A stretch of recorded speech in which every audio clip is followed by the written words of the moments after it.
ধন্যবাদ বন্ধুরা। গত পর্বে আমরা এই পর্যন্ত করেছিলাম, কিন্তু আমরা একটা ভুল করেছিলাম যে আমরা শুধুমাত্র আমাদের টেবিল থেকে ইমেল এবং পাসওয়ার্ড নিয়ে আসছি, কিন্তু শুধু ইমেল এবং পাসওয়ার্ড তো আমি নিয়ে আসবো না, কারণ সেশনে আমার ফার্স্ট নেম লাস্ট নেম সবই অ্যাসাইন করে দিতে হবে।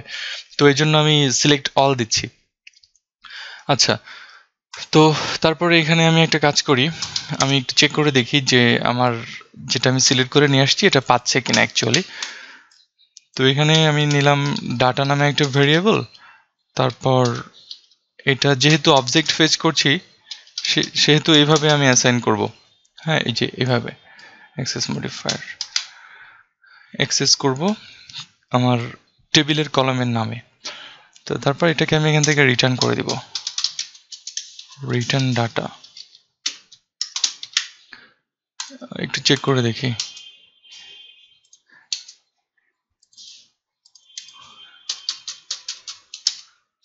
মাহাদি তার মানে পাচ্ছে। এটা আপনাদের দেখানোর জন্য অ্যাকচুয়ালি, এটা আমি বুঝতে পেরেছিলাম যে এভাবে পাবে, আমি আগে চেক করে নিয়েছি।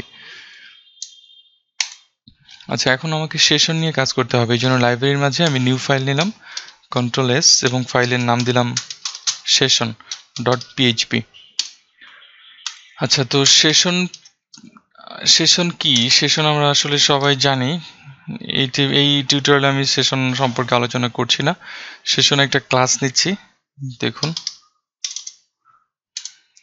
তো এখানে এই ক্লাসে আমাকে আর ডাটাবেজ অন্যান্য ক্লাসের মতো ইনক্লুড করতে হবে না।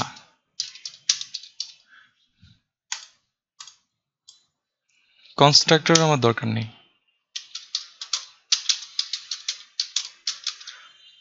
পাবলিক ফাংশন ইনিট, তো এটা স্ট্যাটিক একটা ফাংশন। আচ্ছা, স্ট্যাটিক ফাংশন নেওয়ার সুবিধা কি? স্ট্যাটিক মেথড বা স্ট্যাটিক প্রপার্টিতে ক্লাসের অবজেক্ট তৈরি করা ছাড়াই অ্যাক্সেস করা যায়। যেমন আপনি যদি সেশনের কোনো স্ট্যাটিক ফাংশনে অ্যাক্সেস করতে চান, স্ট্যাটিক মেথডে অ্যাকচুয়ালি, তাহলে আপনাকে ঠিক এভাবে অ্যাক্সেস করতে হবে।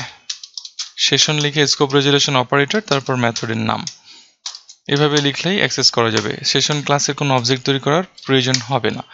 এটা হচ্ছে স্ট্যাটিক। এই জন্য আমি এখানে স্ট্যাটিক নিয়েছি, কারণ আমি সেশন ক্লাসের কোনো অবজেক্ট তৈরি করব না।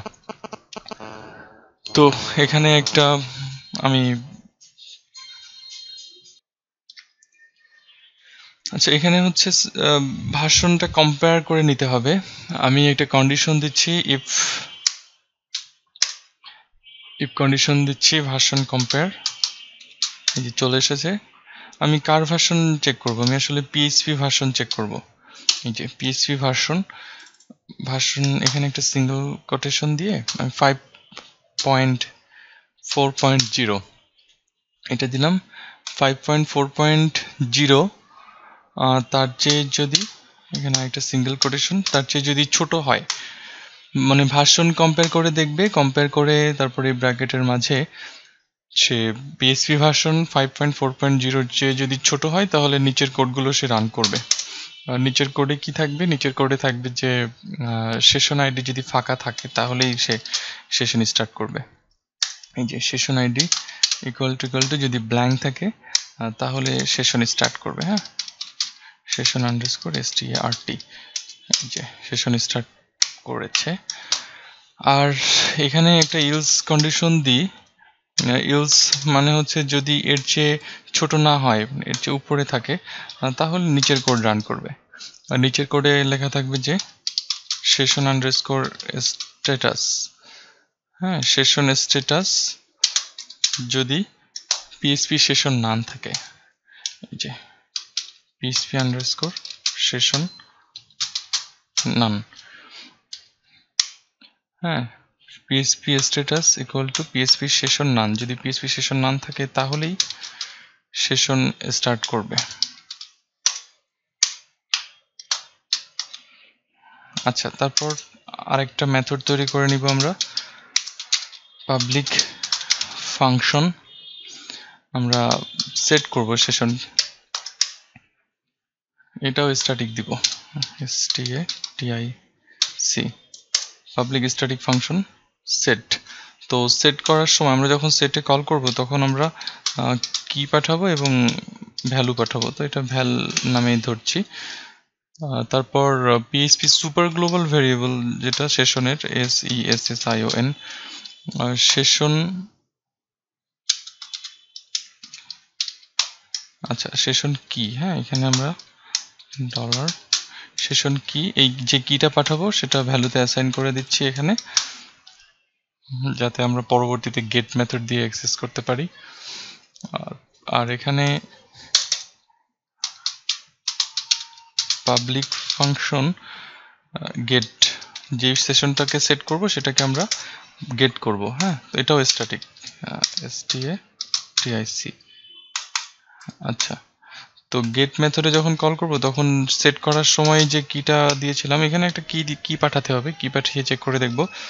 তো এখানে লিখব যে ইফ ইজ সেট, যদি এই সেশনের কিটা ইজ সেট করা থাকে, মানে যে কিটা পাঠাচ্ছি সেটা যদি ইজ সেট করা থাকে তাহলে রিটার্ন করবে।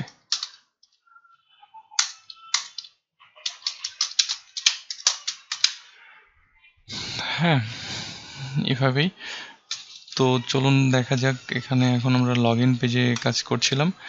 লগ ইন পেজে এখানে ইফ যদি get log in user, log in user যদি পায়, লগ ইন ইউজার পায় মানে কি, লগ ইন ইউজার পায় মানে এখান থেকে যদি সে ডাটাগুলো পায় রিটার্ন করবে এখানে, হ্যাঁ তো এখানেই তো ডাটাগুলো রাখছে, তো এই জন্য আমি লিখছি যে ইফ এটা if get log in user, যদি লগ ইন ইউজার পায় তাহলে কি করবে। আচ্ছা, এখানে আমাদেরকে সেশন পেজটা ইনক্লুড করে নিতে হবে, কারণ আমরা এখান থেকে ডাটাগুলো যে ধরছি এটা আমরা সেশনে অ্যাসাইন করে দিব, আর ইন্ডেক্স বা অন্যান্য পেজে যেখান থেকে দরকার আমার এই ডাটাগুলো সেখান থেকে আমি সেশন থেকে আবার ধরে নিব। সেশনটা হচ্ছে একটা টেম্পোরারি ডাটা স্টোরেজ, যেটা আপনার ডাটাবেজে টেম্পোরারি সে ডাটাগুলো স্টোর করে রাখবে, এবং আপনি আপনার প্রয়োজন মতো যে কোনো পেজ থেকে সেটা আবার গেট করতে পারবেন। এই যে সেশনে আমি সেট করে দিচ্ছি, আর পরবর্তীতে যেখানে আমার দরকার সেখান থেকে আমি গেট করে নিব সেশনের মাধ্যমে। ঠিক আছে, তো এখানে অবশ্যই আমার সেশন পেজটা ইনক্লুড করে নিতে হবে। তো সেশন পেজটা ইনক্লুড করার জন্য এই একই ডিরেক্টরির মধ্যেই আমি আছি, সো এখানে জাস্ট সেশন লিখলেই হবে। তারপরে এই যে এখানে এই যে স্কোপ রেজুলেশন অপারেটর দিয়ে আমি সরাসরি ওই যে আমি যে কারণে নিয়েছিলাম স্ট্যাটিক, কোনো অবজেক্ট তৈরি করছি না, সরাসরি স্কোপ রেজুলেশন অপারেটর দিয়ে আমি সেশনটাকে প্রথম ইনিট করে নিলাম এখান থেকে। হ্যাঁ, তারপর session scope resolution operator set মেথডে কল করলাম। তো কি কি সেট করব আমি এখানে সেট করতে চাচ্ছি অ্যাকচুয়ালি প্রথমে লগ ইন আমি ট্রু সেট করে দিচ্ছি, লগ ইন ট্রু। তারপরে আমি আরও অনেক কিছু সেট করব, যেমন সেশন আইডি, আমি ইউজারের আইডি সেট করব। আচ্ছা, এখন আমি দেখুন এখান থেকে অবজেক্ট রিটার্ন করছি, যেহেতু সেক্ষেত্রে আমি এখান দিয়ে মানে এই ভেরিয়েবল দিয়ে আমি যদি এইভাবে অ্যাক্সেস করি তাহলে আমি আইডি পাবো। এই আইডিটা হচ্ছে আমার ডাটাবেজের আইডি কলাম। তারপর একইভাবে এটার মাধ্যমে আমি মনে করুন যে গেট মেথড অ্যাক্সেস করব, সরি এফ নেমে অ্যাক্সেস করব, এফ নেম পেতে চাই, এখানে এফ নেম। আমি যখন গেট মেথড অ্যাক্সেস করব তখন এই কিটাকে পাঠাবো, কিটাকে পাঠালে সে এই ভ্যালুটাকে আমাকে ব্যাক করবে। কন্ট্রোল সি কন্ট্রোল ভি, এখন আমি এল নেম,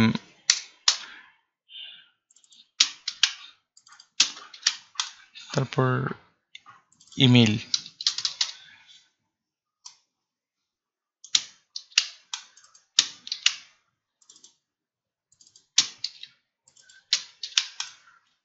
আচ্ছা তারপর এখানে একটা মেসেজ সেট করে দিচ্ছি। মেসেজের জন্য আমি একটা কাজ করি, এই যে ডিপটা, এই ডিপটাকে আমি কপি করে আনছি, এখানে আমি লিখব যে সাকসেস, এখানেও হবে success you are logged in, এটা লিখে দিব মেসেজে, ইউ আর লগড ইন।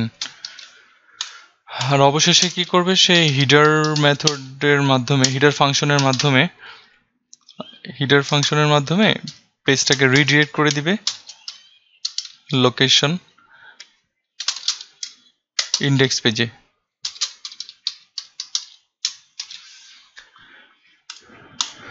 আচ্ছা, তো সব ঠিক থাকলে কাজ করার কথা। একটু দেখে আসি। মাহাদি 1 2 3 4 5 6 এই যে তো মেসেজগুলো যেটা ধরেছি আমরা এটা শো করব।